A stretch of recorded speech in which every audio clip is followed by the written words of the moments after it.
One of the strongest cases for index funds is that it provided a little bit of safety and it provided diversification. Why risk everything on one single stock when you can own one ETF, one mutual fund, and own 500 stocks? That was the beauty of it. Keyword was. Because here is the truth. Index funds have quietly been shifting. Today, the top 10% of companies represent nearly 35% of the value of the S&P 500, which means that just a few companies can topple everything, not just in your own personal portfolio, but your 401k and everything in between. So what is it that we can do here, and how do we even get here to begin with? Let's go ahead and break it down. First, I think we kind of know what index funds are, but for those that don't know, they were incredible inventions. Essentially, you would invest in an index. An index is a section of the entire stock market. The S&P 500 represents the 500 largest companies in America. Essentially, the largest 500 companies in America. I think it's 503 to be exact. But in either case, instead of you going out and finding what you think are the best stocks or trying to buy 500 companies, you would buy one simple index fund and get something that represents all of those, and you would just sit back and get your money almost every year. On average, after inflation, you would get roughly 7% a year. Again, keyword is average there, okay? And it's clearly not a guarantee. The market has ups and downs, which is why I said the word average. Okay, I want to make sure that that is clear, all right? But here is the thing. As tech has become more important and has become the forefront of our economy, and especially AI, some companies have become a lot more wealthier than others. For example, there was a point where ExxonMobil was Apple, right? It was the most valuable company in the world at one point, and obviously that has changed. Now it is the Nvidias of the world. It's Tesla, now it's Microsoft. And to give you a sense of scale of how valuable these companies are and how much it is just weighed in the top 10, Microsoft right now, and these numbers could change, but right now Microsoft is the most valuable company on the face of the earth, right? At least the most valuable public company. But in the S&P 500, it is Microsoft. Microsoft right now, the time I'm doing this recording, is 3 times bigger than Broadcom. Broadcom is 6th on the list. Like, think of how crazy that is. We're talking about the top 10. And number 1 is 3 times bigger than number 6. And all 10 in the list represent 35% of the value of 500 companies. That is wild. That is wild. This is why when earnings season happens, and I bring this up every now and then, if Nvidia has a bad day, or Apple has a bad day, or something happens to just a handful of companies, which last I checked it's about 10, the entire stock market falls apart. If Nvidia by itself has a bad day, they miss earnings, something crazy happens. Remember that day that China had something come out and they was like, oh, we got a ChatGPT competitor, right? And then Microsoft and Nvidia fell off the face of the earth that day and the entire stock market was down. It was like, wait, pause. Just them two had a bad day. What's that got to do with me? That's the thing, right? And not only can it have an impact on just, what you might be doing on Robinhood or something like that, your 401k can take a hit because everybody's 401k, for the most part, is invested in some machination of an S&P 500 index fund or some broad index fund, which generally was seen to be a good thing. Even Warren Buffett says, put my money in an index fund, right?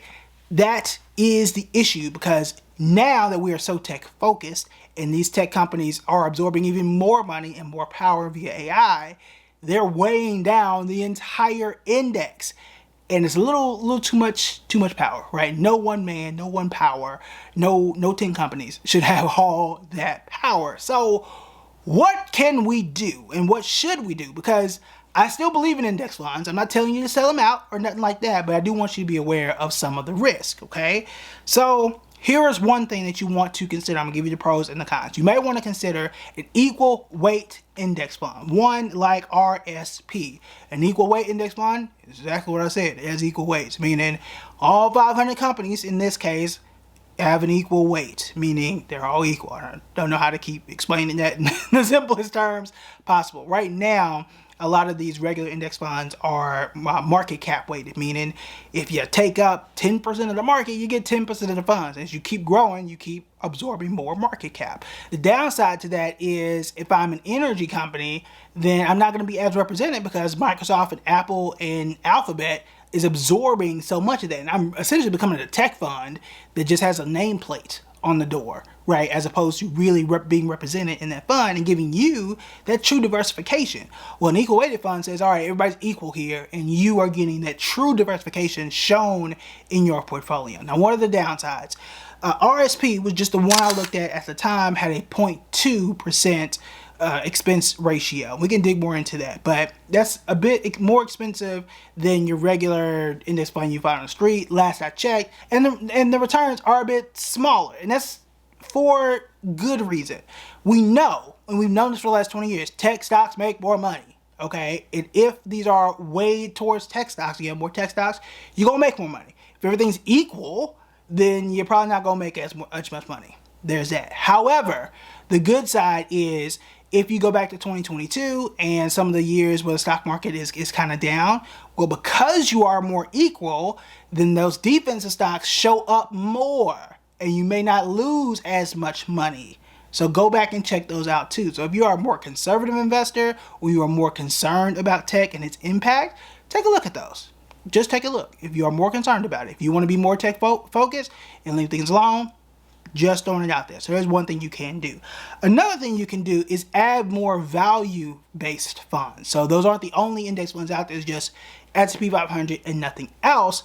You can also consider, hey, I'm going to do a dividend fund, a dividend index fund, a value-based index fund, or something like that to add more diversification to your portfolio. Because again, it's not being represented in the same way. Value funds, what they try and do is find stocks that are, again, undervalued. And usually speaking, you're going to have the tech stocks are usually considered overvalued. So by default, you're finding things on the opposite end of the spectrum, the things that are undervalued, the things in the S&P 500 in some cases, not all, that people aren't looking at. So you're going back and adding the things that aren't there or that aren't represented as much, and you are quote unquote accentuating them. That is one way that you can do that. One third way, and this is, I'm not kidding, this is actually important, I swear to you it is, hitting the subscribe button is, and the reason why, I'm serious here, the reason why is because we talk about stocks that aren't always in that top 10. Okay, so another way that you can help to balance out your portfolio in some cases is adding individual stocks that aren't always, again, that aren't always in the top 10 that can help to balance that out too. So I am being serious about hitting the subscribe button. For example, I'm pulling stocks out right now and just kind of think off the top of my head. We've talked about stocks like O'Reilly Automotive a while back. Companies like that, if you're putting a decent size company like that and you're saying, all right, well, I'm going to add 1% of my portfolio in a company like O'Reilly's. That's something that's a defensive stock. It may or may not pay dividends. We did a whole list of companies that you can check out right here that pay good dividends. You can take that and add that into your portfolio to balance things out too. So you have an index fund that adds some diversification, but it's more tech forward by default, and you're adding your O'Reillys of the world. You're adding your companies that aren't tech focused or that aren't in that top 10 that also balance you out in spaces that aren't so on the radar, right? We've done stocks that that people aren't talking about and things like that. Stocks that are underrated, if you will. We do lists like that. So that's why I'm telling you to subscribe. But that is another way that you can do it other than just adding value funds.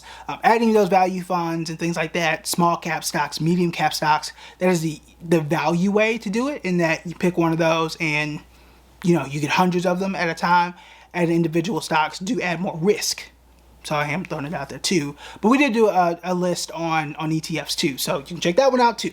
So we got them all. But if you subscribe, you can get them all too. All right, so throwing that out there as well. But those are the ways that you do want to check it out. The reason why this is such a concern and why it should at least be on your radar, again, you don't have to make any immediate changes, is the whole point of having these index funds is because if something doesn't go well and something falls in the market, you're supposed to have so many other stocks to kind of prop it up, where it doesn't matter if Apple isn't doing well. I'm not supposed to care. If Nvidia doesn't have a great quarter or doesn't have a great day, I'm really not supposed to notice. But now I do. Now I do. Right now I get an email saying, oh, Nvidia missed earnings. Why is the stock market down? Nvidia didn't do well. That's one company. What happened to the other 499, right? Well, because it's in the top 10, the most valuable company, and it makes up 2% of the entire S&P 500 now, that's an issue. But if I have an equal weighted fund, my portfolio won't be as affected as much. That's why. Consider those things, just kind of put that out there so you can sit there and think on it. If you want to see those other videos about other stocks and ETFs you may want to consider adding to your portfolio, including the ones with dividends, you want to check out this video right here.